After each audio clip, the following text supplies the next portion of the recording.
저는 이번 5장 오차협정파에 대해 발표를 진행할 지영이라고 합니다.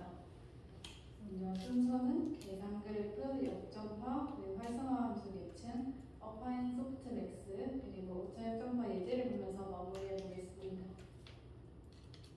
먼저 계산 그래프에 들어가기 앞서서 오차협정파란 오차와 역전파가 합성된 단어로 출력과 전압값의 오차를 반대 방향으로 전파함으로써 가중치를 업데이트하는데, 이 가중치를 업데이트하는 방향은 손실함수의 값을 0에 가깝게 만들게 하는, 즉 출력값과 전압값의 차이를 거의 작게 하는 방향으로 업데이트하는 것입니다. 따라서 오차협정파는 인공신경망을 효율적으로 활용되는데 사용되는 방법이고요. 오차협정파를 사용하는 이유는 앞서 말씀드렸다시피 손실함수의 값이 0에 가까워지도록 만드는 것입니다. 따라서 가중치 매개 변수에 대한 손실함수의 기울기를 업데이트하는데요. 더해서 업데이트하는데 이 방법에는 두 가지가 있습니다. 수치 미분이라는 것이 있고 오차협정파라는 것이 있는데, 수치 미분은 우리가 4장에서 한번 배우고 넘어왔습니다. 수치 미분은 단순하고 구현이 쉽다는 장점이 있는 데 비해서 계산 시간이 오래 걸린다는 단점이 있습니다. 하나하나 일일이 계산해야 되기 때문이죠. 반면에 오차협정파는 기울기 계산을 효율적으로 수행하고 고속으로 수행합니다. 하지만 오차협정파에는 단점이 있습니다. 오차협정파의 단점은 구현하기가 어렵고 복잡하다는 단점이 있는데요. 그래서 실수를 하기에 쉽습니다. 따라서 이 실수를 좀 줄이고자 수치 미분의 결과와 오차협정파의 결과의 비교를 통해서 정확하게 구현이 되는지를 확인하는 과정을 그레디언트 체킹이라고 합니다. 오차협정파의 이해 방법으로는 수식과 계산 그래프가 있는데요. 보통은 수식으로 많이 사용하지만 복잡해서 이해하기가 조금 어렵기 때문에 계산 그래프로 저희는 한번 이해해 보겠습니다. 계산 그래프는 복수의 노드와 엣지로 이루어져 있습니다. 순전파는 왼쪽에서 오른쪽 방향으로 이루어지고 역전파는 오른쪽에서 왼쪽 방향으로 진행이 되는 것입니다. 계산 그래프를 사용하는 이유는 국소적인 계산을 통해서 복잡한 계산이 있음에도 불구하고 자신에게 관련된 연산에만 집중함으로써 복잡한 계산을 좀 더 효율적으로 할 수 있고요. 그리고 중간 계산 결과 보관이라고 순전파 시에는 국소적인 미분을 구할 수가 있습니다. 이 국소적인 미분은 역전파 시에 사용되기 때문에 중간 계산 결과를 보관하게 되면 좀 더 효율적이게 되고, 또 이에 관련해서 효율적인 미분 계산이 됩니다. 입력에 대한 출력의 변화량을 구하기가 쉽기 때문이죠. 따라서 계산 그래프를 우리는 사용을 해보겠습니다. 그리고 중간 계산 결과를 보관한다고 하였는데, 여기서 보면 최종 출력에 대한 x에 대한 최종 출력의 변화량을 구하기 위해서는 국소적인 미분 값이 필요합니다. 이것은 순전파 시에 구할 수 있기 때문에 중간 계산 결과를 보관한다고 아까 말씀드렸고요. 이것이 바로 로컬 그레디언트 국소적인 미분입니다. 계산 그래프에서의 역전파는 오른쪽에서 왼쪽으로 진행된다고 하였고, 국소적인 미분을 전달합니다. 상류에서 흘러온 에러에 대한 오차에 대해 국소적인 미분을 곱함으로써 하류로 전달을 하게 되는 것입니다. 이 과정에서 전체 E에 대한 X의 편미분을 구하기 위해서는 연쇄법칙이 사용되는데요. 이 연쇄법칙을 한번 알아보면 합성함수의 미분 성질입니다. 연쇄법칙은 Z는 T의 제곱이라는 식이 있습니다. 그리고 T는 X와 Y로 구성된 식으로 되어 있고요. 여기서 Z에 대한 X의 미분을 구해보면 Z는 T의 제곱이기 때문에 바로 X로 미분을 하지 못합니다. 따라서 Z를 T에 대해서 미분을 해주고, 그다음 T를 X에 대해서 미분을 해줍니다. 이 과정에서 T는 중복되기 때문에 사라지고, 그리고 남은 것을 보면은 앞의 식과 같다는 것을 볼 수 있습니다. 이것이 바로 연쇄법칙이고요. 그리고 이 Z에 대한 T의 미분은 상류에서 흘러온 값이라고 생각할 수 있고, 역전파에서, 그리고 아래에 T에 대한 X의 미분은 국소적인 미분으로 따라서 계산하면 2t 곱하기 1이고 2x 플러스 y라는 식이 나오는데 이것은 바로 미분한 결과와 같음을 알 수 있습니다. 그리고 이것을 계산 그래프로 그려보면 상위에서 흘러온 값에 국소적인 미분을 곱합니다. 국소적인 미분을 곱하는데 여기서 z 분모의 z와 분자의 z가 사라져서 z에 대한 t의 미분값을 구하게 되는 것이고요. 여기서도 연쇄 법칙을 사용하게 되면 최종 결과인 z에 대한 x의 미분값을 구할 수 있습니다. 이것이 바로 연쇄 법칙이고요. 다음 역전파로 넘어가게 되면 우리는 덧셈 노드와 곱셈 노드에 대해서 알아보겠습니다. 덧셈 노드를 먼저 알아보면 f는 x 플러스 y라는 식이 있습니다. 이것을 계산 그래프로 나타내면 순전파는 파란색이 네모에 있는 것이 순전파이고 빨간색 네모에 있는 것이 역전파를 나타내는 것입니다. 여기서 우리는 역전파를 보면 최종 에러인 e에 대해서 f를 미분하게 되면 미분한 값이 상류에서 흘러옵니다. 여기에다가 국소적인 미분을 곱해줘야 되는데 국소적인 미분을 구해보면 x에 대해서 미분을 하면 1이 나오고 y에 대해서 미분을 하면 1이 나옵니다. 따라서 이 값을 각각 곱해주게 되면 상류에서 흘러온 값을 그대로 넘겨주는 것을 알 수 있습니다. 따라서 순방향 입력 시에는 순방향 입력의 신호가 필요하지 않다는 것을 알 수 있습니다.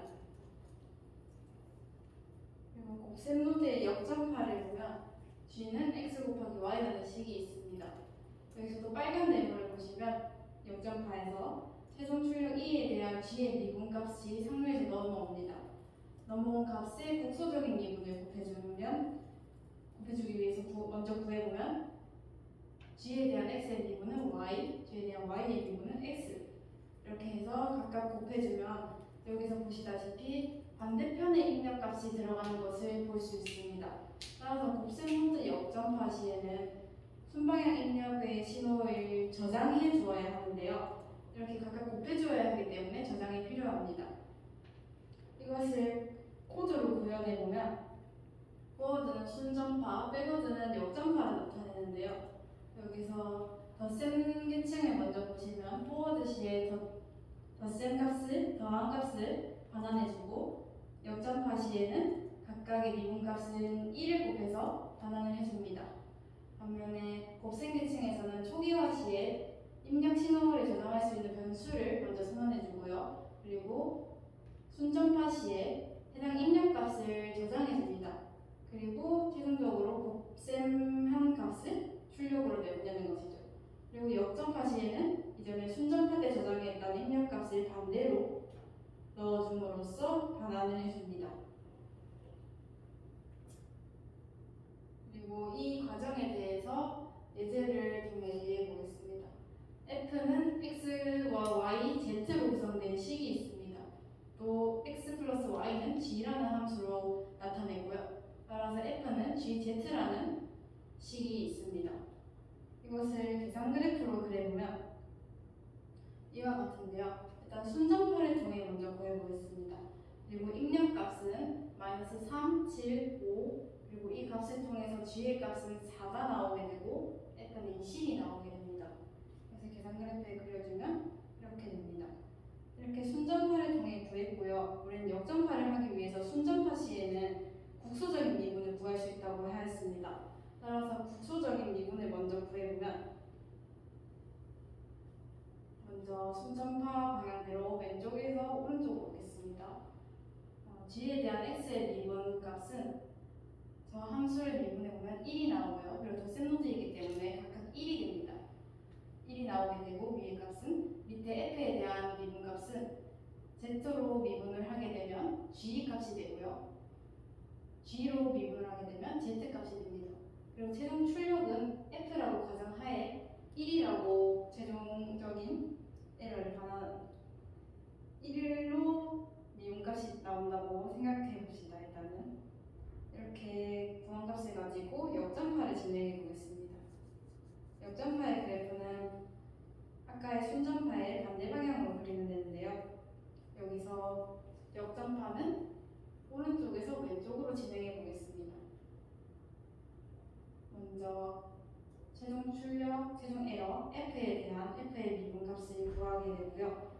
되면 이 값을 곱셈 노드로 흘려보내게 됩니다.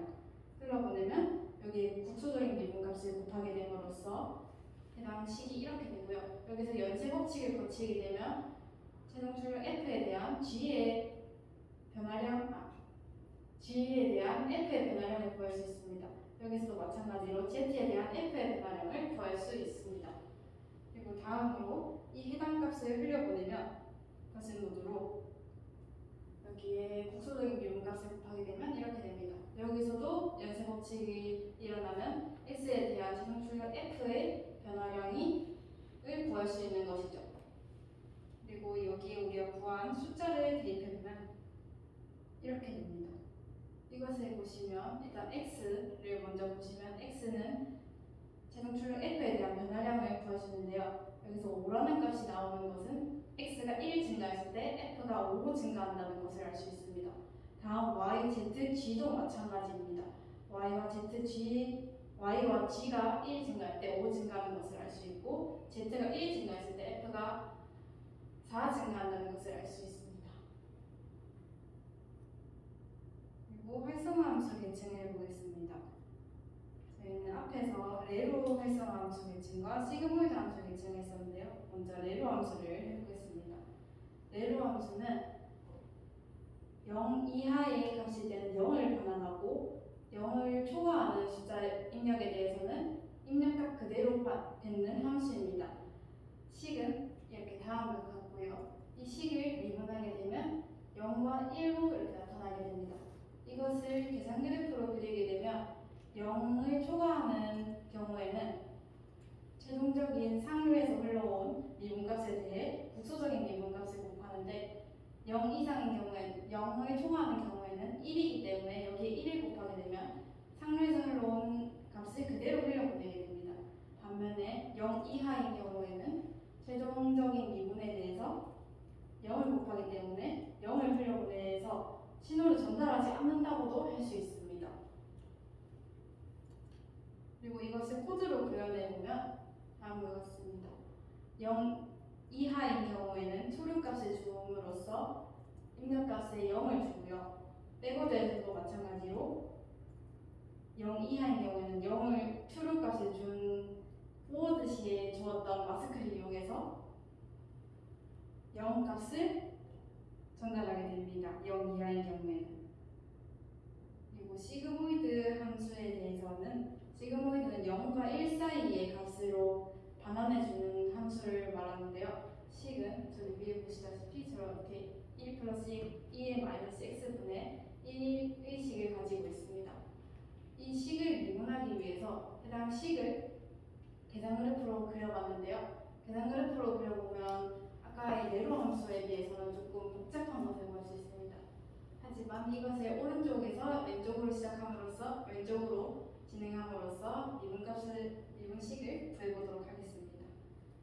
먼저 나눗셈에 대한 계층부터 시작하겠습니다. 나눗셈에 대한 계층을 시작하면 1 플러스 2xt 마이너스 x분의 1이라는 식이 있는데 여기서 분모의 값을 x, 즉 입력값과는 상관없는 값이라고 치환을 해서 풉니다.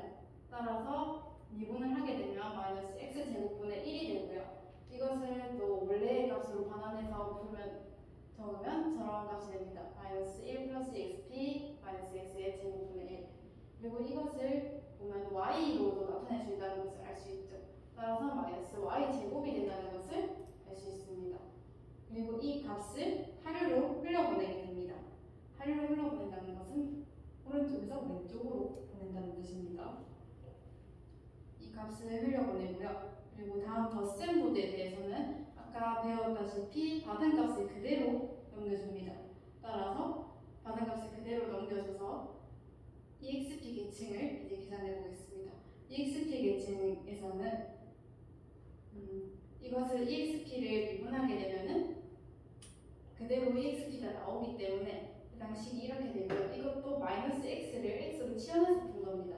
그리고 마이너스 x를 미분하지 않은 이유는 앞에 나중에 할 미분에서 마이너스 x를 미분해주기 때문에 이 과정에서는 미분을 하지 않았습니다. 다음 곱하기 계층, 곱셈 계층을 미분하게 되면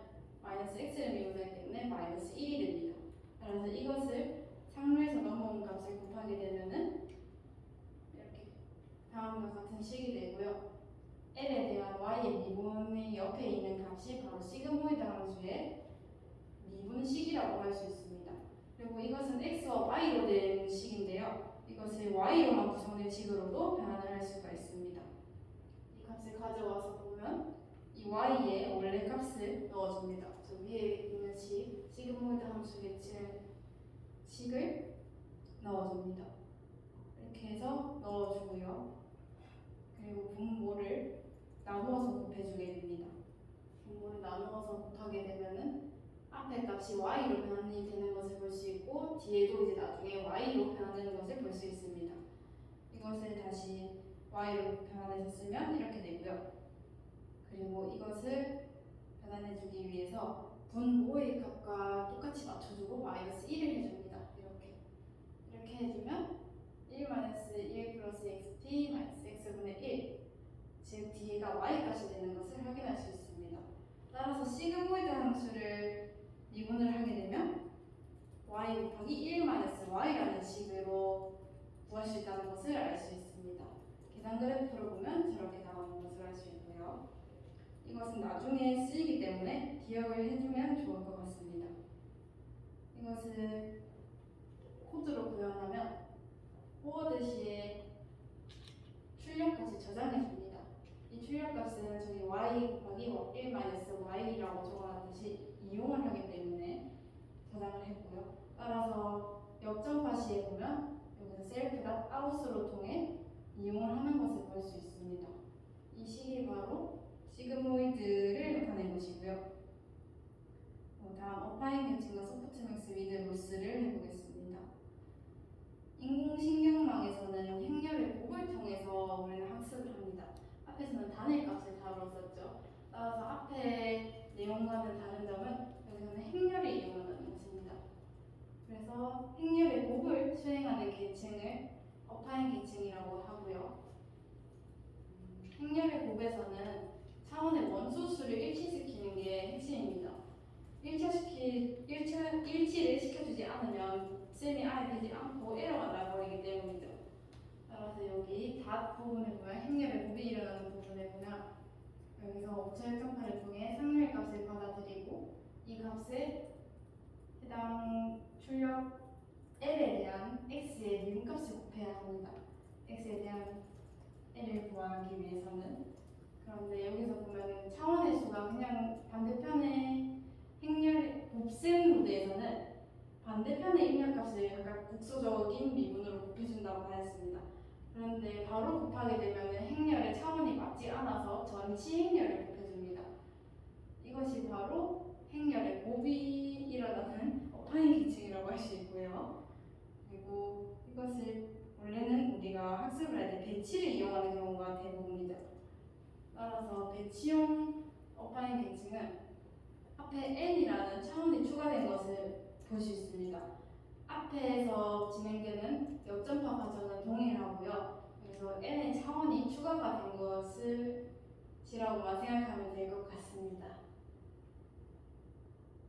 이것을 코드로 구현하면 이렇고요. 여기서 보면 전치 행렬을 각각 곱해주는 것을 볼 수 있습니다.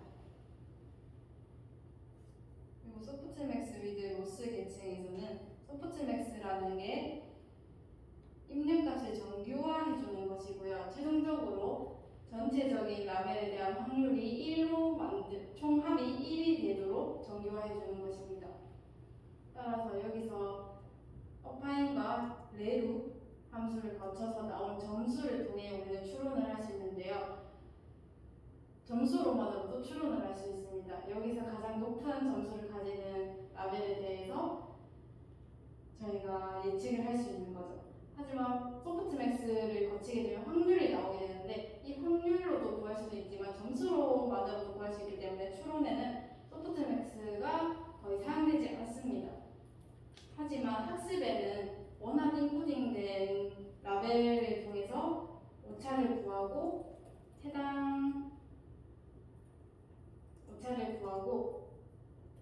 얼마 정도 학습시킬지에 대한 정도를 나타내기 때문에 소프트맥스 계층이 있어야 합니다.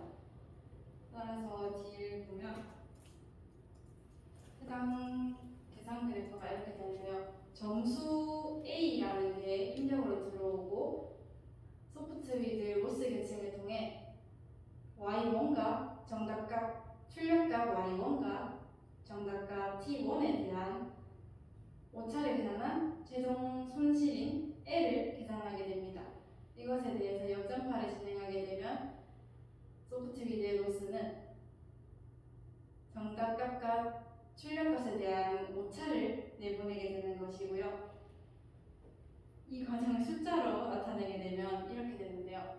y의 출력값 y에 대한 값이 0.3, 0.2, 0.5이고 정답값이 0, 1, 0인 경우 최종적인 오차는 0.3, -0.8, 0.5로 큰 깨달음을 주게 되는 것입니다. -0.8이라는.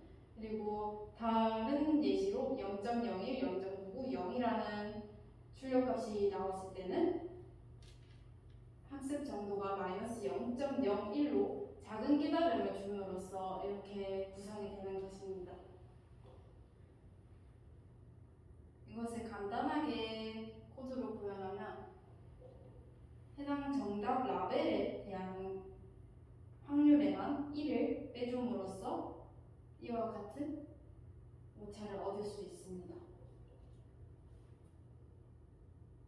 배치 사이즈를 이용한 경우에는 다음과 이것과 같고요. 그리고 오차 역전파 예시를 보면서 마무리해 보겠습니다. 이러한 계산 그래프라는 게 있고요. 그리고 최종 정답값 C1, Y2가 있고 오차 C1과 C2가 있고 C1과 C2를 합한 최종적인 오차 C가 있습니다. 그리고 여기서 입력은 X1, X2가 주어지게 되고요. 그리고 중간 출력으로 YH1, YH2 여기서 H는 히든을 의미하고요. 히든 레이어. 그리고 출력으로는 Y01, Y02 여기서 O는 아웃을 의미합니다. 그리고 가중치는 각각 히든 레이어가 2개이기 때문에 총 히든 레이어가 2개고 입력이 2개이기 때문에 총 8개가 되고요. 그리고 가중 합이 Z로 나타내고 여기서 활성화 함수 F를 거쳐서 YH1과 Y51을 구하게 됩니다. YH2도 구하게 되는 것이고요. Y2와 그리고 여기서 순전파를 먼저 보게 되면 순전파를 계산하면 Z1은 가중치와 입력값에 대한 곱을 합이기 때문에 이러한 값을 얻게 되고요. 그리고 이 값을 통해서 시그모이드 함수, 즉 활성화 함수 계층을 거치게 되면 YH1을 구할 수 있고 다음 Y51을 구할 수 있습니다. 그리고 이것을 통해서 오차를 계산하게 되면 평균 제곱 오차를 이용해 봤습니다. 오차를 계산하게 되면 2분의 1 Y1 Y2의 제곱이 되고요. C2도 마찬가지입니다. 그리고 이것을 총합이 C가 되는 것이고요.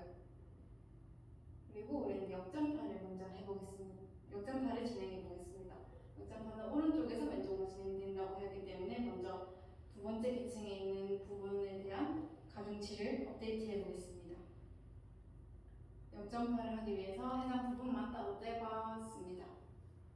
여기서 가중치 업데이트 공식은 다음과 같고요. 저기 맨 끝에 있는 최종 에러에 대한 W의 가중치의 미분값이 우리가 구하게 되는 것입니다. 구하는 것이 최종 목적입니다. 먼저 W11을 구하면 다른 것도 마찬가지로 진행되기 때문에 이 한 가지를 한번 구해보도록 하겠습니다. 이 식에다가 W11을 넣어서 구성하게 되면 다음과 같고요. 여기서 우리가 구하게 되는 최종 오차에 대한 가중치의 미분값은 다음과 같습니다. 여기서 보면은 C는 아까 봤듯이 Y1과 Y2 그리고 Y2와 Y2로 이루어져 있기 때문에 바로 W로 미분을 하지 못합니다. 여기서 연쇄 법칙을 사용해서 해당 식을 간편하게 구할 수 있게 나타내 보았는데요. 그래서 C에 대한 Y51의 미분값과 그리고 또 Y51에 대한 Z1의 미분값 그리고 Z1의 W11의 미분값을 각각 곱함으로써 연쇄 법칙을 통해 값을 얻을 수 있습니다. 따라서 첫 번째, 두 번째, 세 번째 순으로 구해보면 여기서 C는 해당 식이고요. 이와 같은 식이고요. 그리고 이것을 여기에 대입하게 되면 y51에 대해서 미분을 하기 때문에 y2에 관련된 식은 상수 취급돼서 날아가고 앞에 식만 미분을 하면 됩니다. 앞에 식을 미분을 하게 되면 마이너스 y1 빼기 마이너스 y51이 되는 것이고요. 이것은 정답값에 대한 출력의 오차입니다. 그리고 두 번째 값을 계산해보면 y51은 활성함수 계층을 가졌기 때문에 해당 식이고요. 이러한 식이고 이것을 여기에 대입하게 되면 아까 봤듯이 시그모이드 함수에 대한 미분식은 y 곱하기 1 마이너스 y였습니다. 여기서 y가 시그모이드라고 생각하면 다음과 같은 식이 출력으로 나오게 됩니다. 그리고 세 번째 값을 계산하게 되면 z는 이와 같은 식으로 되어 있고요. 이것을 여기 넣어주면 뒤에 부분은 상수 처리되기 때문에 0이 되고 앞에 값만 미분하게 되면 yh1, 즉 입력이라는 값으로 나타나게 됩니다. 이것을 다 곱하게 되면 이러한 식이 완성이 되는데요. 여기서 입력 yh1을 제외하고 앞부분에 보면 이 부분을 델타라고 할 수 있습니다. 델타는 출력과 정답 간의 차이를 말하는데요. 활성함수가 있는 경우에는 활성함수에 대한 미분값을 곱해주어야 합니다. 그리고 이 식을 보면 이 1번과 2번 식을 곱했기 때문에 이렇게 나타내면 연쇄법칙을 통해 y51이 상쇄가 되어 최종 출력, 최종 오차 C에 대한 Z의 미분값이 됩니다. 이것을 델타라고 하는 것은 델타라고 칭합니다. 따라서 다음 식은 이렇게 되는 것이고요. 우리가 구하고자 하는 식은 그래서 W11을 업데이트하는 공식에 대입하면 빨간 박스에 있는 것과 같이 나오게 됩니다. 이 과정을 통해서 W의 다른 값도 업데이트할 수 있는 것이죠. 이와 같이 업데이트를 할 수 있습니다. 이 업데이트하는 방향은 최종 출력, 최종 오차를 줄이는 방향으로 하는 것이겠죠. 그리고 다음 계층, 첫 번째 계층에 대한 가중치를 업데이트 해보겠습니다. 앞서 봤던 순서와 똑같고요. 가중치 업데이트 공식이 저렇게 되고 우리는 첫 번째 가중치를 업데이트 해보겠습니다. 식으로 나타내면 최종 출력 C에 대한 W의 미분값이 이렇게 들어가게 되는 것이고요. 이 값을 구해보면 이렇게 나와지는데요. YH1이라고 준 이유는 따로 있습니다. 이 YH1으로 줌으로써 원래라면 W11으로 미분이 불가능해서 미분이 가능한 값으로 넣어야 되는데 C는 또 YH1으로 미분이 되지 않습니다. 이 YH1으로 준 이유는 따로 있고요. 이것을 보시면 연쇄법칙을 통해서 또 똑같은 값을 구할 수 있게 되는 것이죠. 그래서 첫 번째, 두 번째, 세 번째 순으로 또 구해보겠습니다. 여기서 C는 C1과 C2로 나누어서 계산하고요. 앞서 봤던 것에서는 C로 계산을 했었죠. C로 계산을 해도 되긴 하지만 여기서는 델타를 이용해야 되기 때문에 앞에 계층에서 구한 이렇게 C1과 C2로 나눠봤고요.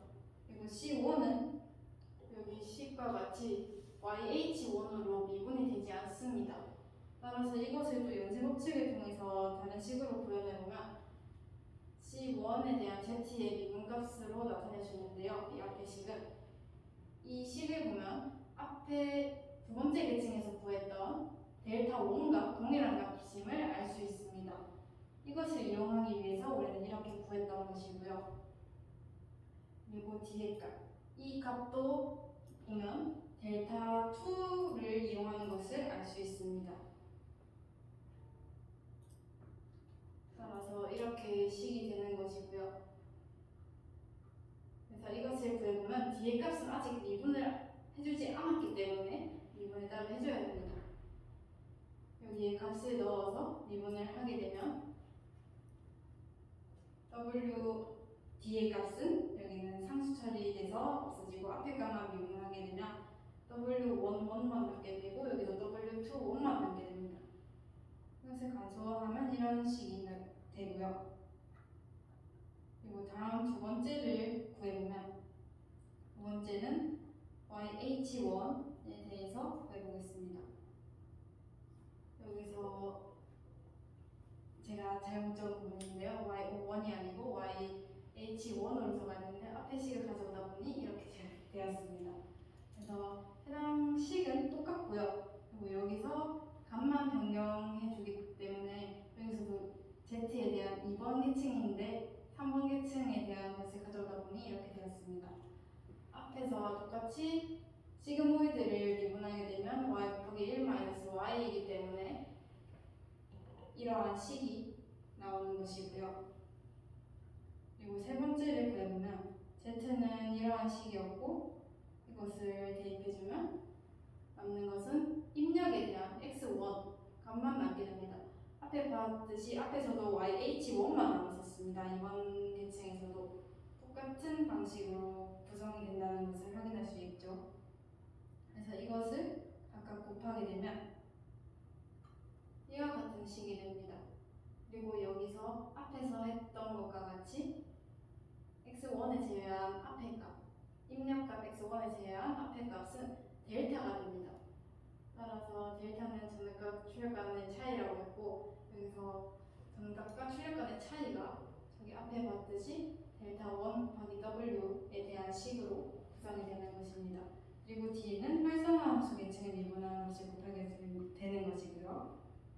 그리고 이것을 곱해서 나타나게 되면 델타 1에 대한 x1 입력 값을 고릅니다. 이 값을 통해서 w를 갱신할 수 있게 되는 것이죠. 이 과정을 통해 다음 나머지 3개를 구할 수 있습니다. 따라서 나타내면 이와 같은 식이 되고요. 이런 식으로 역전파를 통해 가중치를 업데이트하는 것을 볼 수 있습니다. 네. 정리하면은 아까 봤던 식은 이렇게 되고 환경 변수 지정에는 입력값과 가중치값, 바이어스 값을 넣어주는 것이고 이것은 제가 그냥 갖고 온 거기 때문에 이런 식으로 진행이 된다라는 것을 확인하시면 될 것 같고요. 그리고 여기는 책에 있는데요. 미니 배치를 이용해서 학습을 하고 기울기 산수를 통해 역전파를 하고 역전파를 하고 매기는 수를 갱신하고 이 과정을 반복함으로써 학습을 하는 것이죠.